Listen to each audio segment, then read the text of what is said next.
সকালবেলা চোখ খুলতেই দেখি মিনি দেখো খাটের এক কোণায় বসে বসে আমাদেরকে দেখছে। তো আমি যতই বলছি যে তোকে ঘরে থাকতে দেবো না, তোকে বাইরে খেতে দেবো, বাইরে থাকবি, কিন্তু তত বেশি আমাদের ঘরে থাকছে, কিছুতেই বেরোবে না। দেখো বুঝতেই পারছো, চুপ করে বসে আছে যতই আমি একে নাড়া দিই না কেন। আমার নতুন একটি ব্লগে বন্ধুরা তোমাদের সকলকে স্বাগত। সবাই কেমন আছো? আশা করছি যে যেখানে আছো খুব ভালো আছো, সুস্থ আছো। আজ হচ্ছে বন্ধুরা শনিবার, এখন সময় ঘড়িতে বাজে সকাল 7টা 10। আমি উঠে এসে রান্নাঘরটা একটু পরিষ্কার করে তারপরে যে দাঁড়িয়ে দাঁড়িয়ে ব্রাশ করছি। সকালবেলা এখন আছে কিছু বাসন আছে, বাসনগুলো মেজে নেব, কিছু জামা কাপড় কাচবো, কেচে একবারে স্নান করে উঠবো। তো জানি না কতদূর কি করে উঠতে পারবো, তবে স্নান না করলেও কাপড় কাচা বাসন মাজাগুলো করে নেব। তো বন্ধুরা আশা করছি আজকের ব্লগটা তোমাদের সবার খুব ভালো লাগবে, আর সবাই আমার সঙ্গে থেকো, দেখতে থাকো।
তারপরে স্নান করা হয়নি, চলে এসেছি কাপড় জামা কেচে মেলে দিয়ে। এই যে চা বানিয়ে নিয়েছি, মুড়ি খাবো চায়ের সঙ্গে।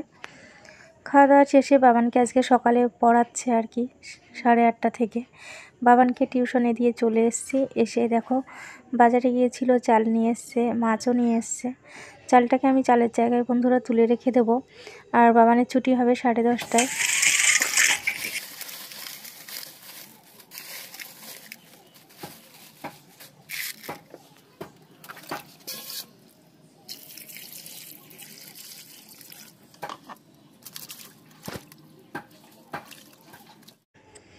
তো মাছগুলোও সব ধুয়ে নিয়েছি, ওদিকে ভাত বসিয়ে দিয়েছিলাম, ভাতটাও হয়ে গেছে। তো বাবান যেহেতু 10:30টায় ছুটি, এসে তো ভাত খাবে, ওই জন্য 2 পিস মাছ ভেজে রেখে যাচ্ছি আর কি, পেটির মাছ। আর এই মাছের তেলটা ছিল অল্প করে, তেলটাও ভেজে নেব। ছেলেকে নিয়ে চলে এসেছি বাড়িতে, তারপরে বেশ কিছুক্ষণ পরে তোমাদের সামনে এলাম। ঘড়িতে বাজে ওই প্রায় 12টা মতো। তো আমি স্নান করে এসেছি, স্নান করে এখনও রান্নাবান্নাটা বাকি আছে। ছেলে যখন ভাত খেয়েছে মাছ ভাজা দিয়ে, তখন আমিও একটু খেয়ে নিয়েছিলাম সাথে। তো সেই যে ভাত খেয়েছি, তারপর থেকেই যেন শরীরটা ছেড়ে দিয়েছে। খেয়ে যে শুয়ে বসেছিলাম তা নয়, খাওয়ার পরে বাসনগুলো মেজে রেখে তারপরে স্নান করে পুজো দিয়ে দিলাম আর কি। আর পুজো তো আমাদের সকালেই হয়ে যায়, পুজো বলতে যে শিব ঠাকুর আছে তার মাথায় জল ঢেলে এলাম আর কি। আর এখন আমি বন্ধুরা এই যে চুলটা আঁচড়ে নিচ্ছি, নিয়ে তারপরে আর রান্নাঘরে না যেতে ইচ্ছে করছে না। সকালবেলায় ভাত পেটে পড়লেই না শরীরের মধ্যে আর সব কিছু ছিঁড়ে দেয় আর কি, মনে হয় খাওয়া হয়ে গেছে তো আর রান্না করতে ইচ্ছে করছে না। ওই জন্য বেশিরভাগ দিনেই আমরা কিন্তু সকালে ভাত খাই না, মানে বিশেষ করে আমি খাই না আর কি। তো যাই হোক, এখন যাব রান্নাঘরের দিকে। রান্না তো করতেই হবে, কারণ সময় মতো খিদে ঠিক পাবে সেই 2-2:30টার মধ্যে, ঠিক না? এদিকে রান্নাঘরে চলে এসেছি আর দেরি না করে, তাও 12:30 মতো বেজে গেছে ঘড়িতে। আর এদিকে কড়াইতে তেল গরম বসিয়ে দিয়েছি, মাছে নুন হলুদ লাগিয়ে নিচ্ছি। মাছের ঝোল করব একটা, তো 4 পিস মাছ নিয়েছি, ভালো করে নুন হলুদ লাগিয়ে ভাজতে বসিয়ে দিচ্ছি এই যে। আর মাছটা ভাজতে ভাজতে আলুটাও কেটে নেব। টমেটো আলু দিয়ে মাছের পাতলা ঝোল করব।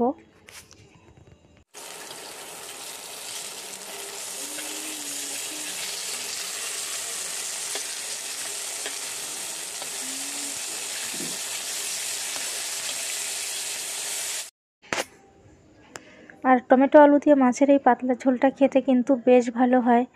তো এই গরমের জন্য যেমন উপকারী এই মাছের ঝোলটা, তেমনি কিন্তু টেস্টিও হয়। তো বেশিরভাগ দিনে এই জিরে বাটার ঝোলটাই আমরা বেশি খাই। কী বলো তো, পেঁয়াজ রসুনের কষা ঝোল এসব খেতে না ভালো লাগে না। খাই না, মাঝে মধ্যে খেতে ইচ্ছে করে, মাংস হলে হয়, মাছের ঝাল, ডিমের ঝোল, তো খুব কমই। একদিন খেলে পরের দিন মনে হয় জিরে বাটার ঝোল খাবো। কারণ হচ্ছে এটাতে গ্যাসটাও কম হয় আর খেতেও কিন্তু বেশ সুস্বাদু হয়। যেহেতু আমরা ছোটোবেলা থেকে এরকম রান্না খেয়েই অভ্যস্ত, তো আমিও এরকম রান্নাই করি, আর আমার ছেলেও সেটা ভালোই খায় আর কি। ও তো ছোটোবেলা থেকে খাচ্ছে আর কি, ওরও ভালো লাগে। তো ঝোলটা বসিয়ে দিয়ে বন্ধুরা, আমি এখানে এই যে কলমি শাকটা বেছে নিচ্ছি। অনেক দিন কলমি শাক ভাজা খাওয়া হয়নি, তাই কালকে এক আঁটি কলমি শাক কেনা হয়েছিল। তো এই শাকটা বেছে নিয়ে, মাছের ঝোলটা হতে হতেই শাকটা বাছা হয়ে যাবে, বেছে মানে কেটে ধুয়ে নিয়ে আসবো, শাকটাও বসিয়ে দেবো। আর এদিকে জল তেষ্টা পেয়েছিল, ছেলেকে বললাম এক বোতল জল দিয়ে দিতে, তো জল দিয়ে যেতে আমি একটু জল খাচ্ছি, বারে বারে যেন গলা শুকিয়ে যাচ্ছে। তো আমি একটু মাছের ঝোলটা ঢাকা দিয়ে রাখবো।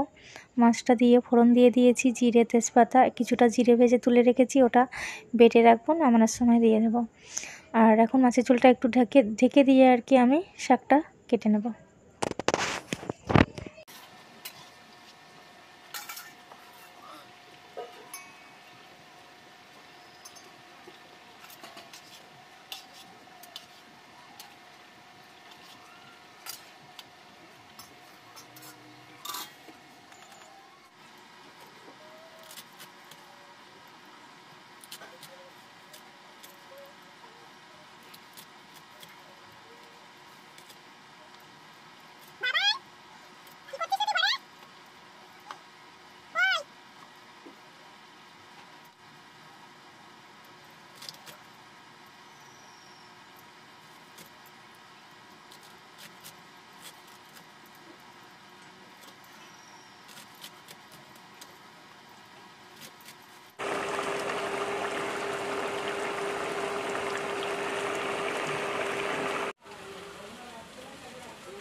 রান্না কমপ্লিট হয়ে গেছে। এই যে কলমি শাক ভাজা, রসুন আর কালো জিরে ফোড়ন দিয়ে করেছি একটু মিষ্টি মিষ্টি করে।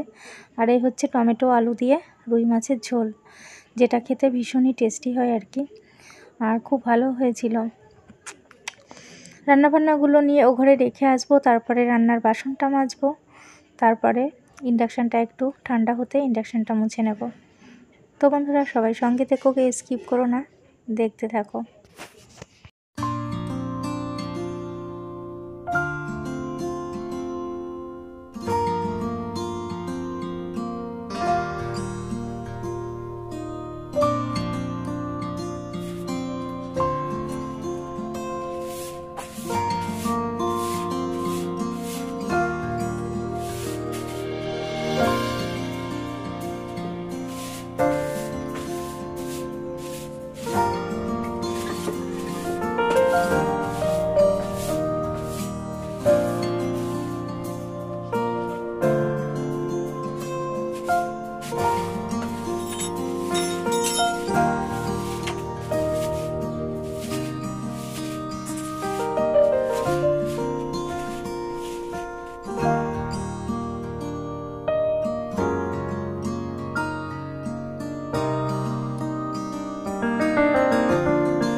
তো শরীরটা যেন কেমন একটু লাগছে, ভেতরে ভেতরে যেন জ্বর আছে, একবার মনে হচ্ছে ঠান্ডা লাগছে, একবার গরম লাগছে, বুঝতেই পারছি না কি হচ্ছে। আর এখনকার ওয়েদারটাও তো ভালো নয়, তোমরা জানো।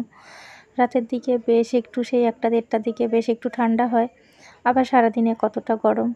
রান্নাবান্না করে নিয়ে এসে বসে পড়েছি খেতে, ঘড়িতে বাজে 2:30টে মতো। আর আজকের ব্লগটা তোমাদের কেমন লেগেছে বন্ধুরা, ছোট্ট একটা কমেন্টে জানিও। ভালো লাগলে অবশ্যই একটা লাইক করো, আমার চ্যানেলে নতুন হয়ে থাকলে চ্যানেলটাকে সাবস্ক্রাইব করে আমার পাশে থেকো। তোমরা সবাই অনেক ভালো থেকো, সুস্থ থেকো, আর সব সময় সাবধানে থেকো। আমাকে একটু বেশি বেশি সাপোর্ট করে এগিয়ে নিয়ে চলো। বসে পড়েছি খেতে, খাওয়া দাওয়া সেরে একটু রেস্ট নেব, ভাবছি আগে একটু ঘুমিয়ে নেব, তারপর আর কি। তো আজকের মতো এই পর্যন্ত, আসছি আগামীকাল আবারও একটা নতুন ব্লগের সাথে। সবাইকে